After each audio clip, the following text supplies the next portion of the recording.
It's great to be with you all today. Rachel Hatch and I, in a moment, will invite our panelists to introduce themselves for reflections. And I think of this as learning together in public. Many of you know these individuals. I know there are a lot of people in the room who have worked together, collaborated over the years. And our goal in this conversation is really, as lifelong learners, to take in some of what we just heard, to be provoked by this year 2035, a year that most of us have trouble, we have trouble setting aside our emails from this morning, much less thinking out to the year 2035. And in particular, in this moment, it is so important to be together in a time such as this, people who are interested in social good from the variety of sectors that are represented in this room. I think, we heard from Marina that there's a lot of changes happening in Silicon Valley that are impacting what's happening in society, what's happening in social good sectors. When we heard Elon Musk's voice earlier, I thought, okay, this feels different than it would have even 6 months ago. So taking that quite seriously into this conversation, we still want to say, so what for the year 2035? So what for nonprofit, philanthropic sectors? For those in, I know some of you in the room are from corporate organizations who are holding up your piece of the sky when it comes to social good. And we're lucky to have just a first panel of respondents. Throughout this afternoon, we'll have a chance to hear from more people, both on this main stage and also in some breakout sessions after lunch. So thank you all for helping us learn together in public. And the last thing I'll say in terms of context setting, before asking you to introduce yourselves, is we often at Institute for the Future and in the field of strategic foresight, we often look to science fiction writers, and I think of the cyberpunk novelist William Gibson, who said that the future is already here, it's just unevenly distributed. The future is already here, it's just unevenly distributed. So my hope is that we can just surface a bit of that unevenly distributed future, what you all are seeing of it from where you sit. Some of you have already shared from the audience. So we want to be clear, no one can predict the future. That's not the point of these forecasts that Dylan shared, but rather it's about using our left brain, our right brain, about thinking systematically and also creatively about how the future might be different so that we can have a sense of agency about how to navigate. We are uncertain about how the future will play out, and there's a lot at stake, and we have to make decisions anyway. So that's our intention here. So let me just pause there and want to hear from each of you. We've had our decks of cards with these 12 bots. So we've heard about bots that might work on us, that might work for us, that might work around us. So I'm curious if we can go down the line and just hear in your own words a little bit about yourself. Each of them wear many hats, so choose one hat that you might bring into this conversation today. And then as you do that, I'd be curious to hear about one of the bots that struck you from our bestiary. This might be something that was intriguing, where you feel like, I'm already using this. This future is already here.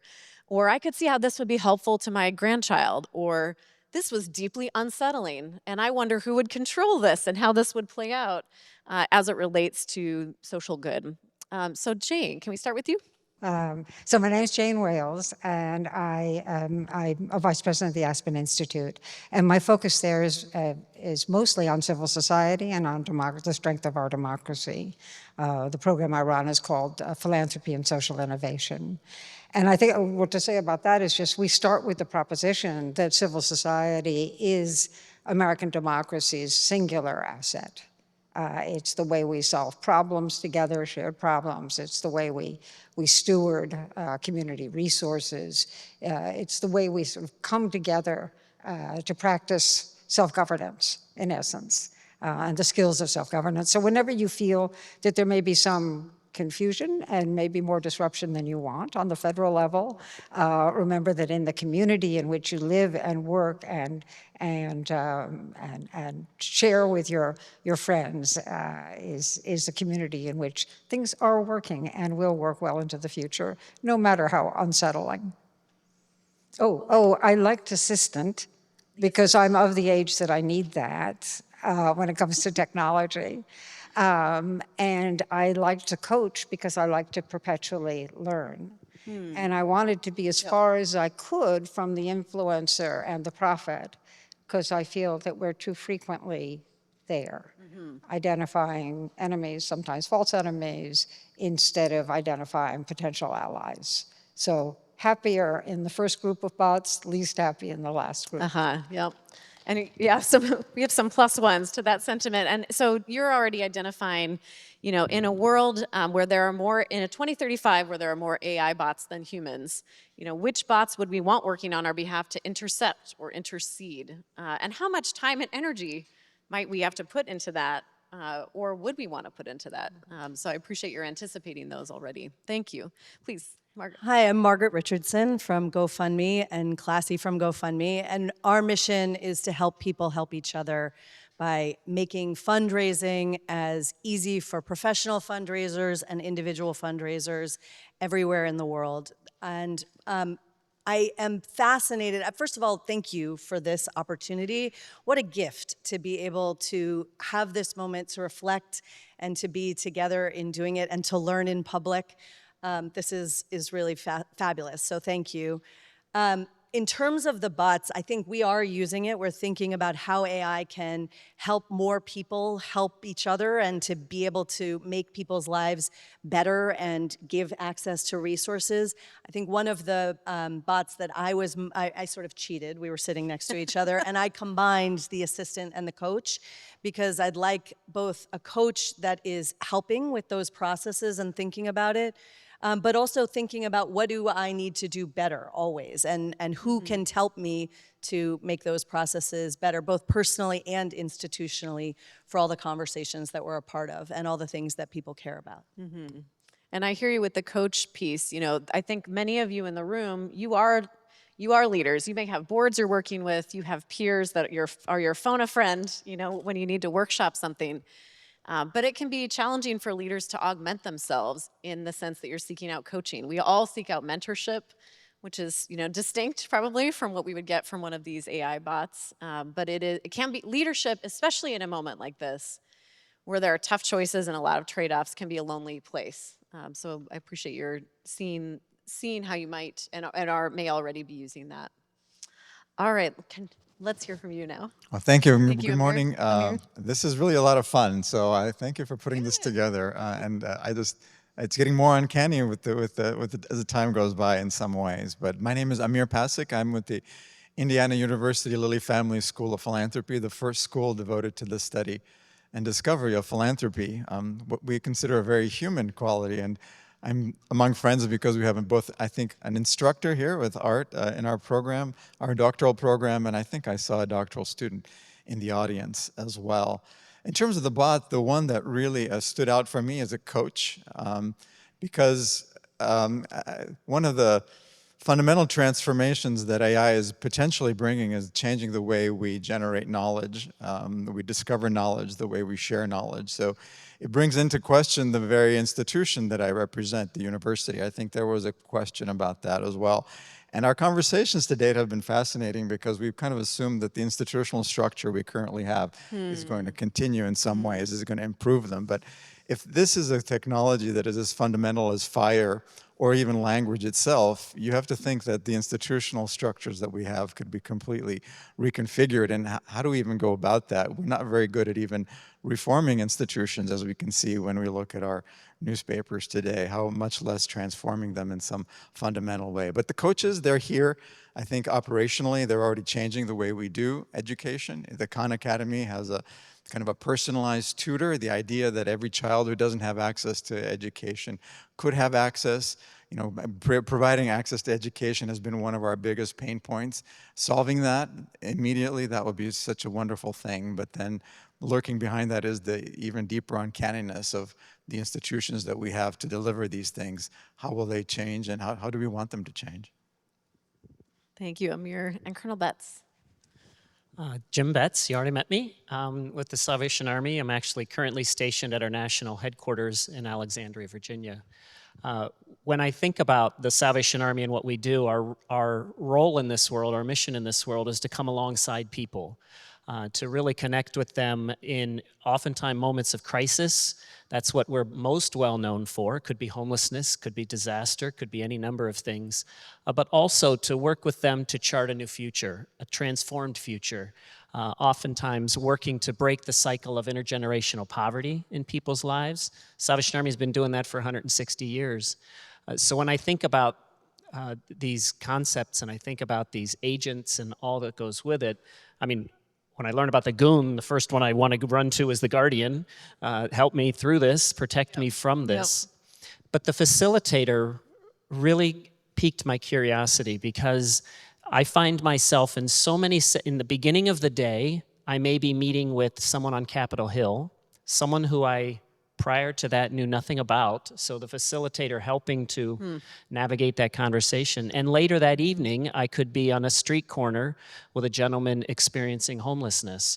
And so the contexts are so different and so varied and come at us so fast.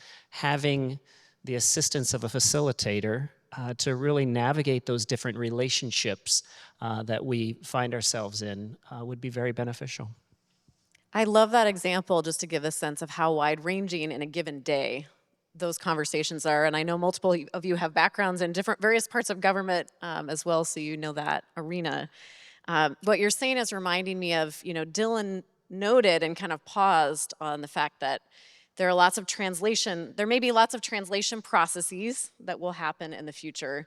Some of them will take as long as they do now. And that's real, and we have humans in systems, but some of them may happen in instants.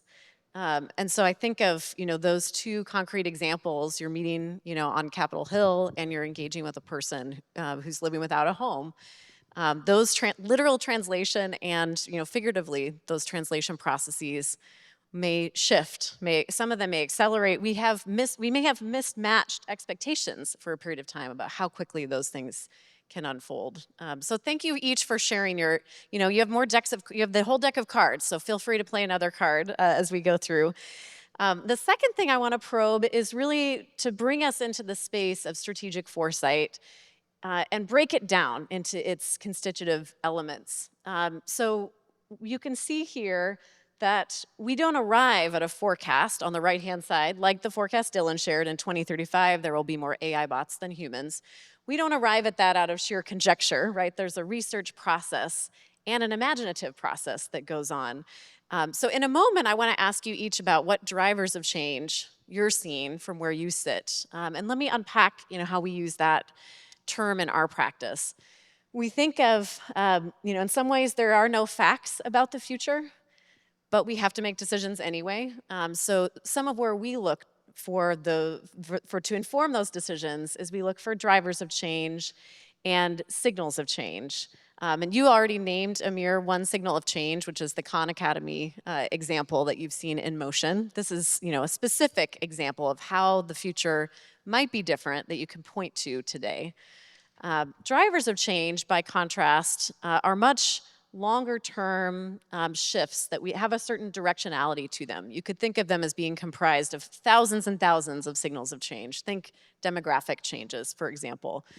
So in our practice, drivers of change and signals of change converge in this imaginative, combinatorial process where you look to subject matter experts, you look to people with lived experience, and synthesize a lot of that, ultimately resulting in a forecast, like in 2035, more AI bots than humans.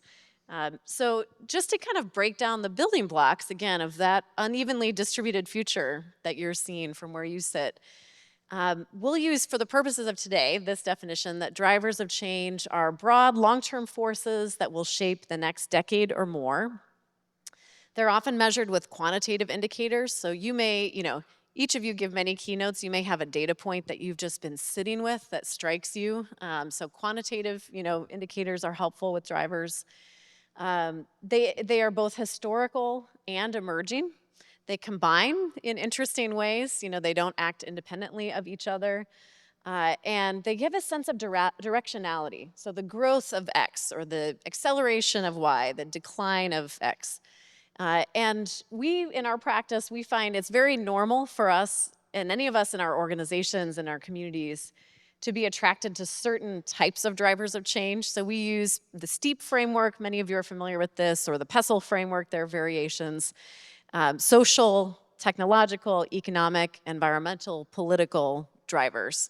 In and of itself, if you just take from today that you go back to your organization and say around the table, a leadership table, or an intern table, what drivers of change are you tracking right now? And just do the hatch marks of, okay, we have this many political, this many economic, and hold a mirror up to yourselves of what types of things you're choosing to track and where some of those areas are that it might be important to keep scanning.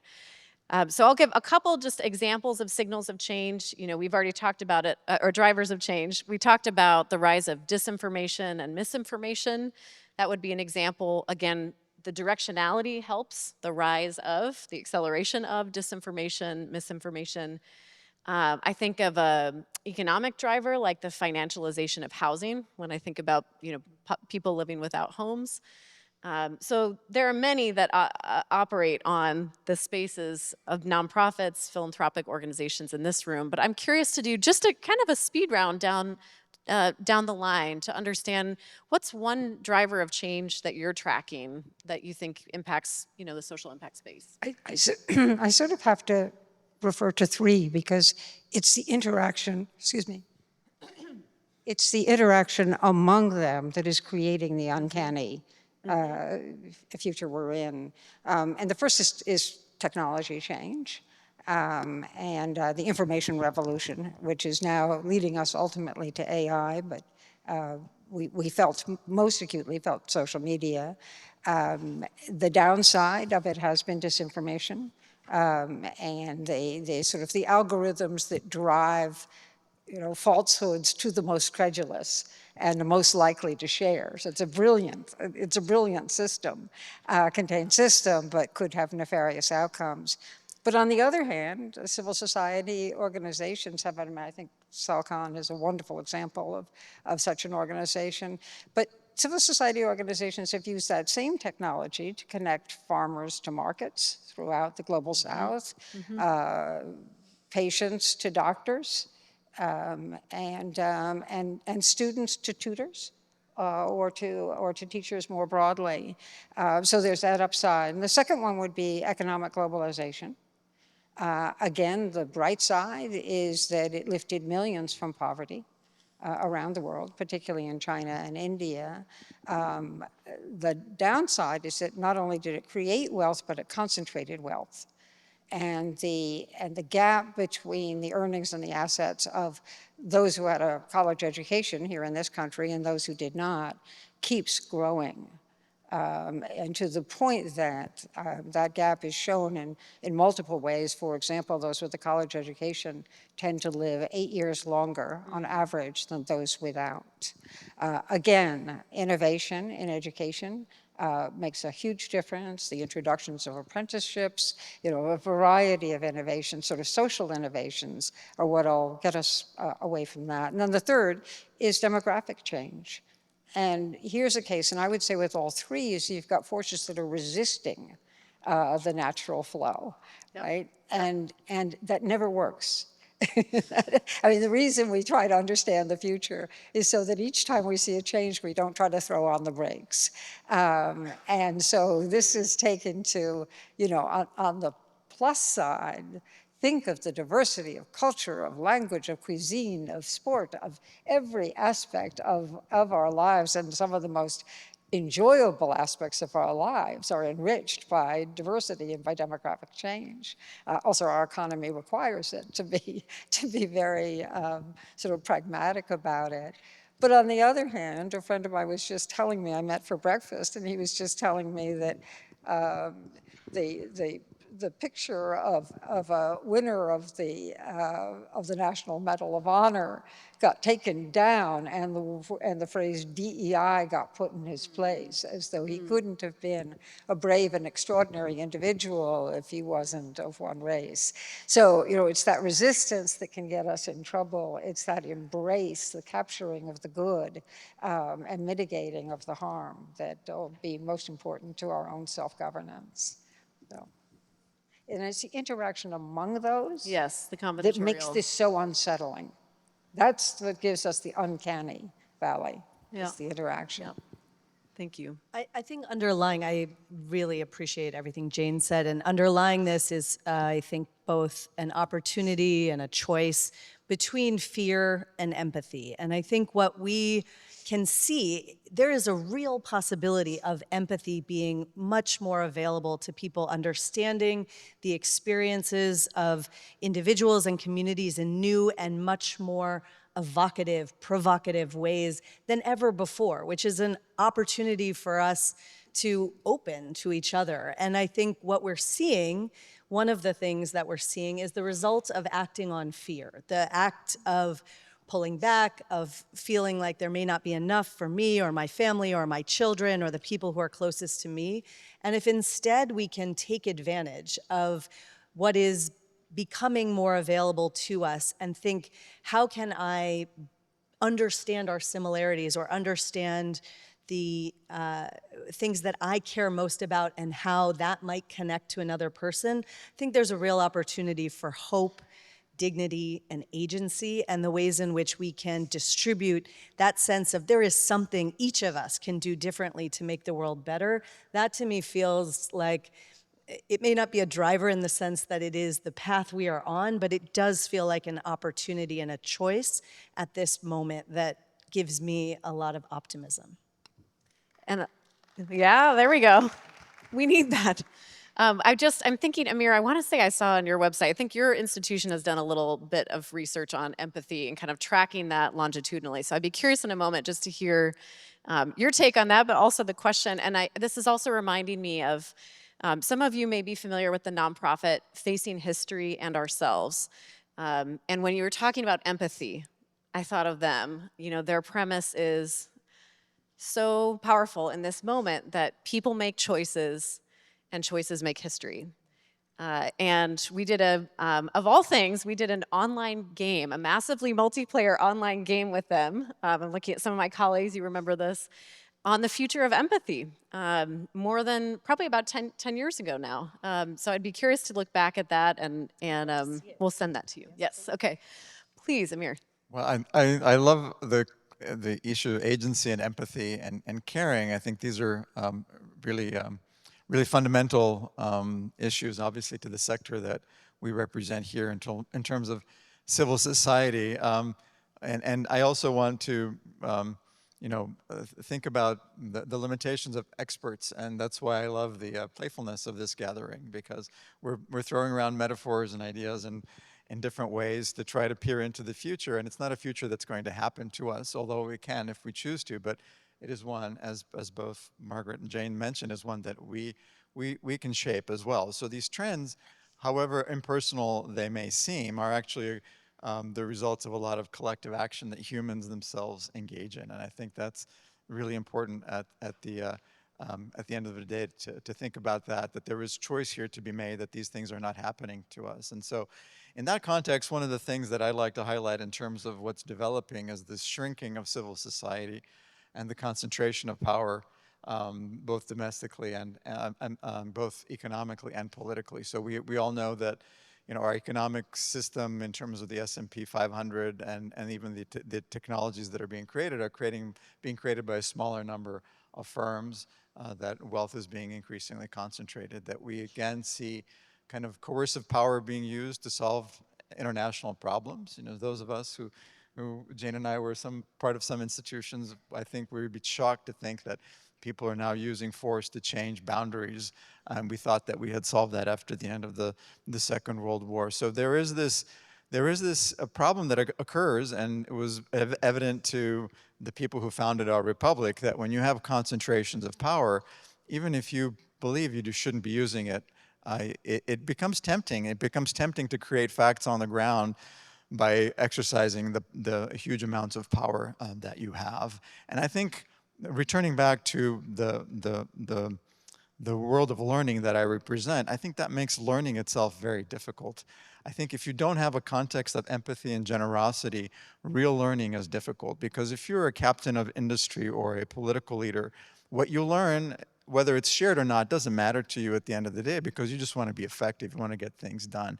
Where human, and of course I'm biased, where human learning flourishes and it can be generative is when you have a context of generosity, when your point in creating knowledge is to share it with somebody else. And that is the validation in higher education, in the educational space. And I think for many of us in society, our validation is if we can share a piece of knowledge, then we have greater confidence that it is actually closer to the truth and that others can join us in that knowledge. So I think one of the trends I think we need to preserve is to maintain that independence of civil society, that space that is governed by generosity, because that is how we are going to learn.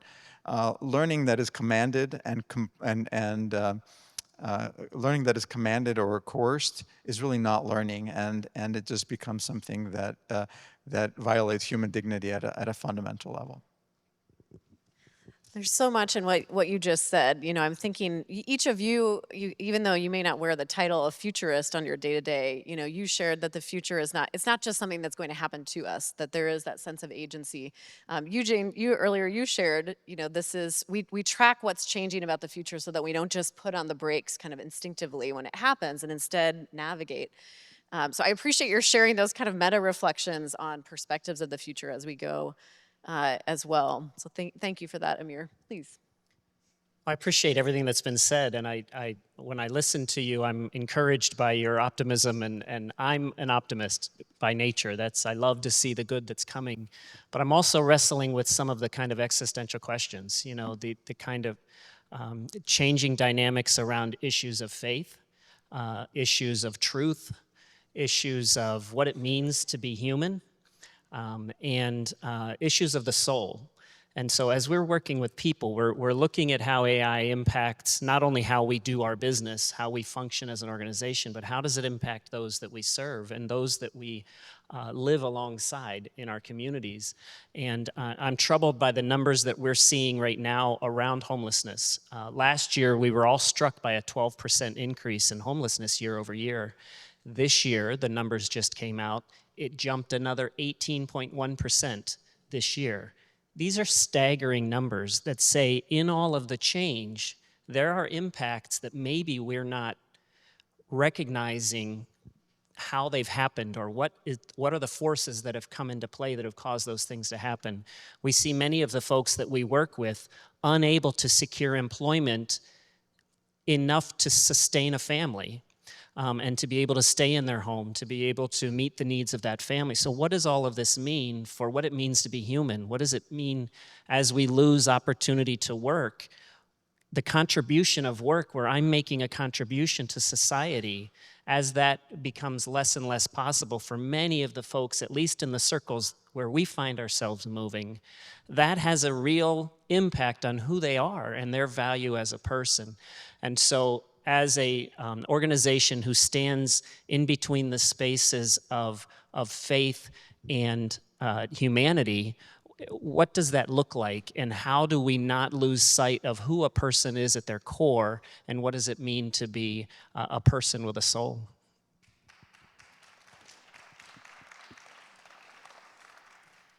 Thank you for that, you know, that driver. That's a very clear driver of change with the data points that you put behind it.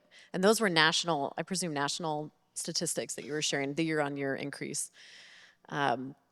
Incredible. And I really appreciate, as somebody who, my background is I have a theological education, so I appreciate what you were saying about the soul. And I think we're really in for it in terms of how to navigate that.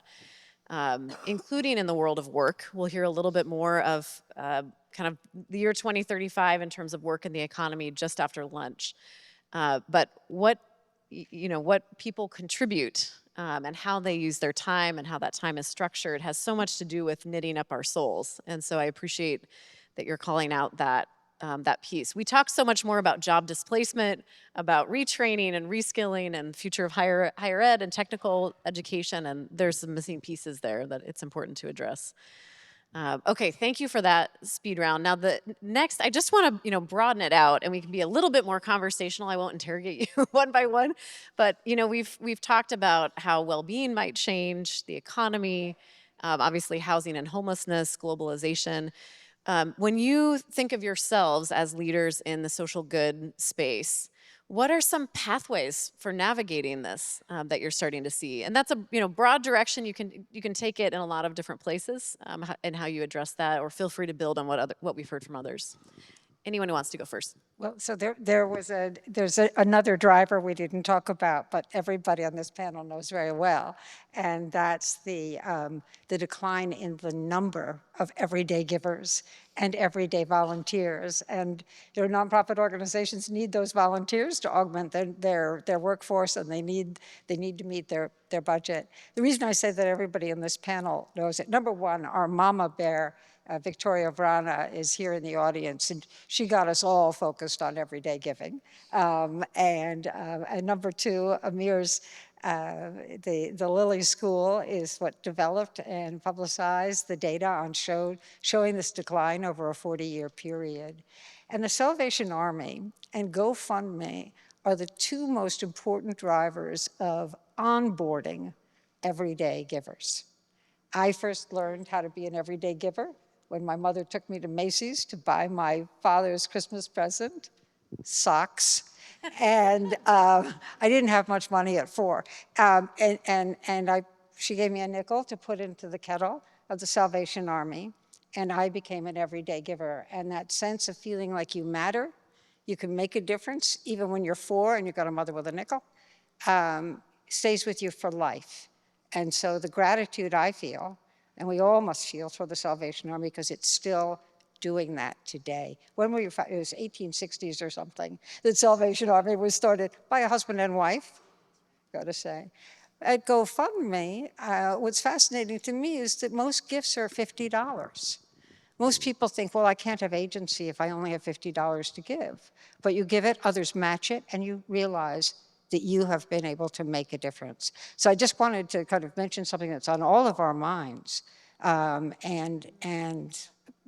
at least 2 of the institutions represented here, but many more than the 2, are part of the solution. This audience has been part of the solution. So thank heavens for all of you. Thank you. And we talked backstage about the way in which volunteering and the ability to show up and be a part of the solution can change who you see yourself as being. That was my experience when I volunteered with the Salvation Army in college, and then it led me to what I did after college with that purpose. But I think as we're talking about this, people with a soul, how do you feed your soul, right? Are you going to retreat to an AI buddy and that will be the source of it? Or are you going to participate in community activities? Are you going to be the one who holds the red kettle or shows up to tutor or is thinking about where can I actually ask for help on behalf of organizations and individuals? Because that's something that makes us human, is our desire to help. And I think that the more we recognize how good it feels to be a part of the solution and how that is actually available, doesn't require a lot of money, doesn't even require a lot of free time, I think the more it can come back as a habit. I do think a lot about what we lost during the COVID lockdowns, and my kids were little, and a lot of what I think I would have done, hopefully, if I had been the parent I aspire to be, that I'm trying to do now, would have been more volunteering, would have been more showing up, modeling things that were unsafe to model at that time. And so I think we need to have a conscious, collective recommitment to being there for each other in whatever ways are available, because the times are too urgent not to. Yeah, so I think the connection to faith is really important. Somebody mentioned that we don't have facts on the future, so we're all kind of operating on faith, and there's a deep connection between faith and our understandings of generosity. And one of the reasons, as Jane mentioned, that fewer households are giving in the United States is because that correlates with the decline. Until recently, there's been some positive news about perhaps plateauing of the number of people who are choosing to disaffiliate from formal religion, that there's a very strong correlation between that faith and somebody being part of a faith organization and being generous and having a sense of community and giving back as well. So I think one of the things we have to do is kind of figure out, how do you celebrate those deeply human, faith-based connections in a time when machines are going to become much more ubiquitous and part of our lives. If we're going to have more bots than humans, how do we make sure that the buddies that we have are actually meaningful? Because at the end of the day, there is, as Max Weber, one of the founders of sociology, said, there is no science of purpose. Purpose comes from somewhere else. It comes down to choice and those things that we believe in deeply. And then just going back to the issue of discovery, I think coming from a place where I think that civil society preserves a place for us to discover things that are not already predetermined by the market or the government, gives us a place to be more human and more in community with each other.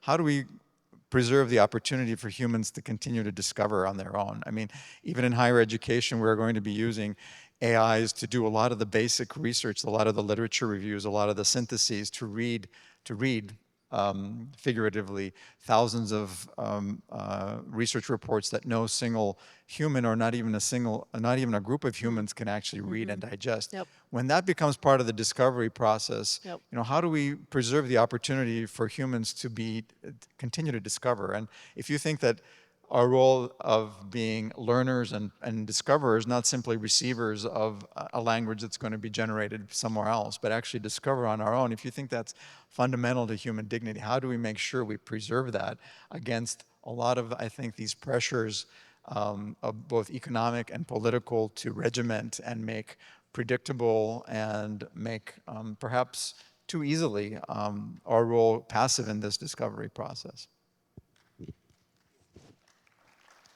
I also think that there's also, as I watched and learned about the various agents, it struck me that so many of them are around me. I'm the point. It's all about me. The world revolves around me, and the future revolves around me. And we go back to a story we share in the Salvation Army, where our founder was invited to send a telegram to all of the troops around the world, but it was to be one word. And he did it, I think, around Christmas time, and the word he sent out was others. And so the more we can encourage people to look beyond themselves and to think about, and I think I was hearing it in other language as folks were talking here, thinking about what we can do to impact others. A few years ago, with the loss of my father, we were cleaning out his house, and we discovered we discovered handwritten love letters between my grandparents from the 1920s and 30s. And I was so deeply impacted on their ability to leave that behind because they wrote it on something that could not be deleted easily, that I began to write letters again, that I began to put my iPad aside and grab a pad and paper. And I've found that the way I think is different. The way people receive a thank you from me is so different.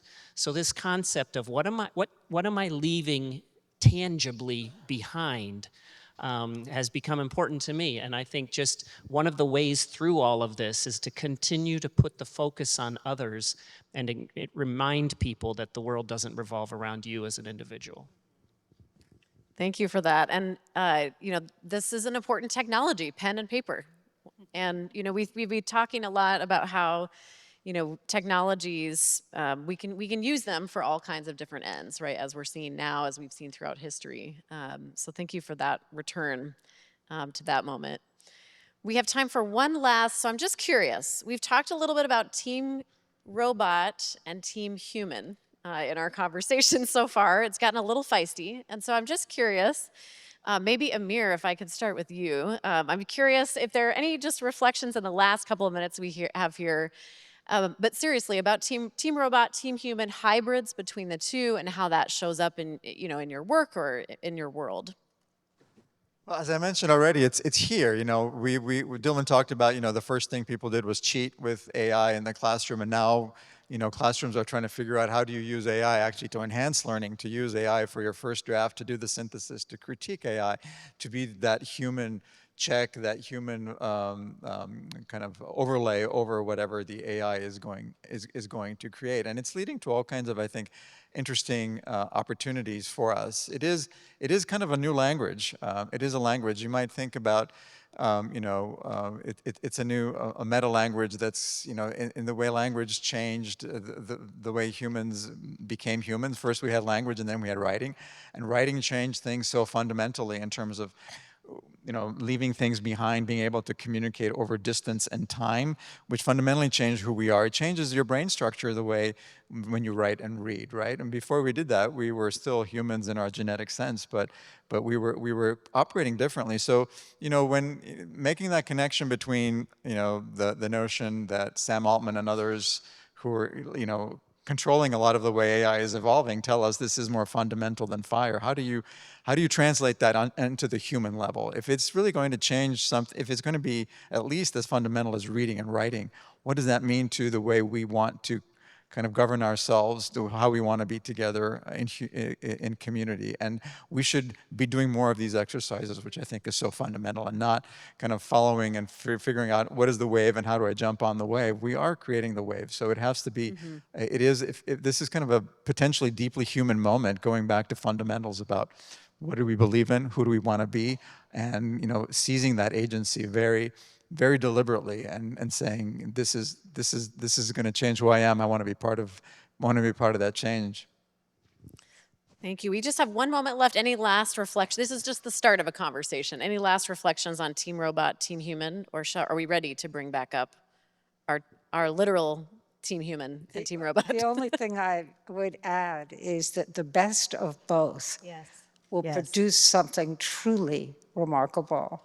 And when I think of either, it's service in the end. If you try to think of what were your moments of joy in your life, it was not the first introduction to chocolate mousse, although that's close,